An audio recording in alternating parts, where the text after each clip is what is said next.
Well, I'm about to feed the worms, so I thought I would show you the worm bin a little bit before.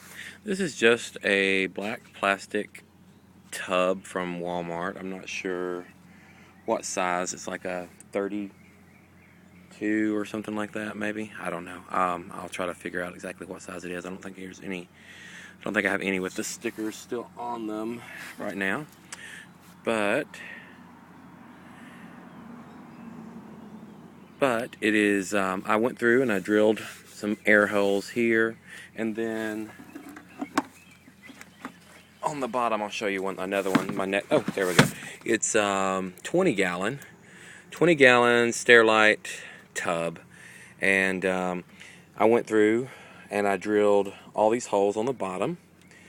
Then I put a layer of shredded newspaper inside, and then I put some food in there, which is basically any type of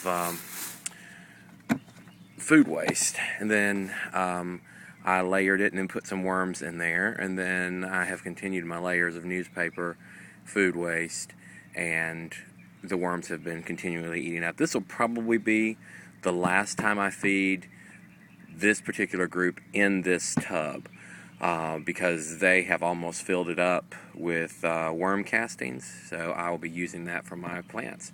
So here we go. Make sure they don't jump out on you. Just kidding. They don't jump. They but they do kind of run and hide when I lift this up. So see the worms? There they are. And as you can tell, there are quite a few in here, and they are eating away at all this. See, look, there they are. They are eating away at all the organic material that is in here. They're all different sizes. There's babies, there's eggs, there are adults, as you can tell right there, masses of them. And this top layer is a mixture of actually of coffee grounds and worm castings now, because it has been in here for a while and they've been eating away at it. So it is decomposing pretty well. They are doing a really good job of breaking this stuff down. And there's a lot of them. They made it through the winter without any protection. I was actually kind of worried about them because I didn't have any type of protection for them this winter, and it was really cold this year. So but they were right here the whole time. They were a little sluggish and didn't eat quite as much during the winter. This next year they'll be in my greenhouses, so they'll be warm all winter and continue to eat all winter long without any trouble. But this year they slowed down a little bit, but apparently I don't think any of them, it damaged any of them, because this is just, very early in the spring still. We're in late March. But they are still they have just been going to town, and there's a lot of them in here. So, as you can tell, there are quite a few, and they've been quite busy.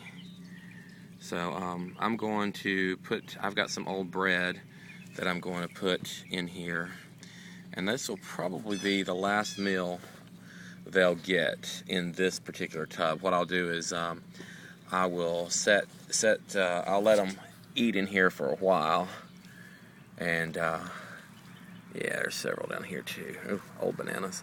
But I'll let them eat in here probably for another month and let them kind of finish all of this stuff up, and then I'll put a layer of I'll actually put my empty tub, the one I just showed you, over the top of this, and put some newspaper and some fresh food in there after they've been kind of not really starved, but they have had a chance to get all of the nutrient out of this stuff that they can. Then they will be looking for new nutrients. So what I'll do is I'll put that tub on top of this tub, and it will then I'll put fresh food in the bottom of it, and they'll be able to climb up through those holes into the new tub. So quite a few in here. They look very, very happy. So I'm going to put some old bread that I have here. This is just like the ends, and some that has gone a little bit past. Oh, and there's a Baby Bell cheese thing too. So it's got a little bit of mold on it, but this bread will be really good for them, and it'll make great fertilizer once they've eaten it. So I'm going to put this in here. I'll just cover that back up. I'll check it in a day or two, and if it hasn't gotten moist from the moisture in the tub already, then I will add some water to it. The tub is fairly wet at the moment, so I don't want to add too much water. Maybe this bread will actually help to absorb some of it up. I poured some wet scraps and stuff in here a few days ago, and it kind of made the tub a little bit too wet. But I keep it covered with a newspaper, one layer of newspaper, just so that it'll hold the moisture in, and it's completely dark in there. Even though when I put the lid on it, it is completely dark, but that just gives them a nice wet, moist place with not exposed to too much air to do their work. And then this, like I said, this tub has holes in the bottom of it, and as it drains out, this forms a really good fertilizer, worm tea basically. It's because the water that runs through goes through the tea, or goes through the castings and runs out through the bottom, which gives them makes a really good fertilizer. Anyway, hope you enjoyed the video.